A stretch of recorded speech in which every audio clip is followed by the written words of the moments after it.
अध्यक्ष महोदय, भारत के यशस्वी प्रधानमंत्री श्री नरेंद्र मोदी जी ने भारत के अन्नदाता के जीवन स्तर को सुधारने के अनेकों सकारात्मक कदम उठाए हैं और हमारी राज्य सरकार ने भी पशुपालन को बढ़ावा देकर इस दिशा में अपना योगदान सुनिश्चित किया है। विशेष रूप से गरीब, भूमिहीन और सीमांत किसान पशुपालन के माध्यम से अपनी आय को बढ़ा सकता है। परंतु अध्यक्ष महोदय, दुर्भाग्यपूर्ण हमारी सरकार की अच्छी नीयत और नीति के बावजूद पर्याप्त और प्रभावी इलाज न मिलने के कारण बड़ी संख्या में पशुधन की मौत हो रही है।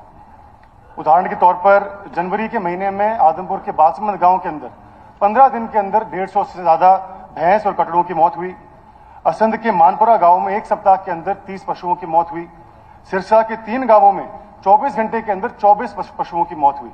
इस प्रकार से अन्य इलाकों में भी अनेकों उदाहरण हम प्राप्त कर सकते हैं। महोदय, हरियाणा की सरकारी पशु अस्पतालों में डॉक्टर, सर्जन, गायनोकोलॉजिस्ट, VLDA, दवाइयां एवं अन्य चिकित्सा उपकरणों का भी अभाव है। राज्य में 15-20 गांवों पर एक वेटनरी सर्जन है, जिसके कारण सही समय पर इलाज नहीं मिल पाता। विभागीय आंकड़ों के अनुसार हरियाणा में वेटनरी सर्जन की 1/3 पोस्ट खाली पड़े हुए हैं। यहां तक कि कई जिलों में 50% तक पोस्ट रिक्त पड़े हुए हैं। इसके चलते लोगों को अक्सर झोलाछाप डॉक्टरों के पास जाना पड़ता है, जिसके कारण पशुओं की मौत हो जाती है। 2 से 3 लाख तक की भैंस इलाज से वंचित रहने के कारण अगर यदि उसका मौत होती है तो किसान और पशुपालकों को भारी आर्थिक हानि से पहुंचता है। हाल ही में ग्रुप सी में 729 नए VLDA की भर्ती की गई थी, जो कि हमारी सरकार की बहुत अच्छी प्रणाली है।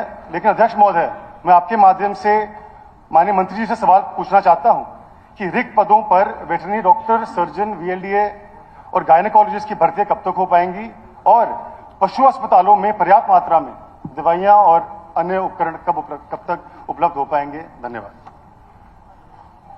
अध्यक्ष महोदय, माननीय सदस्य ने सही कहा है कि किसान के लिए पशुधन सबसे बड़ी वह है और उसकी स्वास्थ्य की देखभाल करना सरकार की जिम्मेदारी है।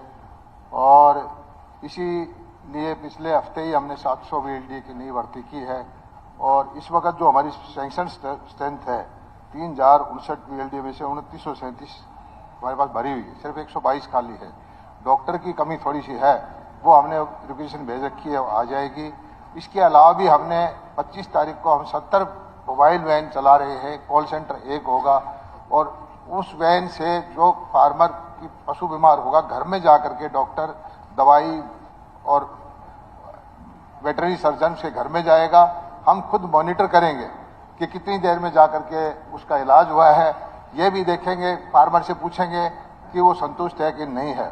इसके अलावा माननीय सदस्य ने बताया कि इनके पशुओं की मौत हुई।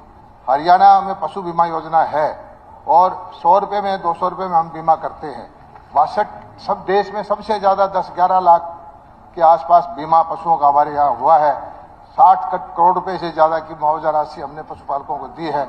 मैं समझता हूँ कि अगर कोई ऐसा बीमित पशु होगा जिसकी मौत हुई है तो उसको मुआवजा हम दिलवाएंगे और इस योजना का लाभ अपने उनको कहो उठाएं। और जो SC कैटेगरी के भाई हैं उनका पशु का हम फ्री में बीमा कराते हैं।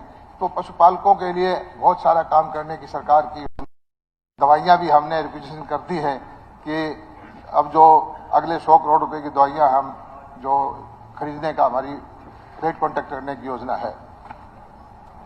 धन्यवाद अध्यक्ष महोदय। मंत्री जी ने बीमा का जिक्र किया तो मैं आपके माध्यम से पशुपालन और डेयरी विभाग से प्रार्थना करना चाहता हूं कि पशु का बीमा उसके कीमत के अनुसार हो। आज यदि भैंस 2 लाख की हो, 20 लाख की, तो पशुपालक को 60,000 बीमा मिलता है। गाड़ी हम खरीदते हैं तो मारुति का कम, मर्सिडीज का ज्यादा बीमा मिलता है। उसी प्रकार से कीमत के अनुसार बीमा हो, ये मेरा विनम्र सुझाव है।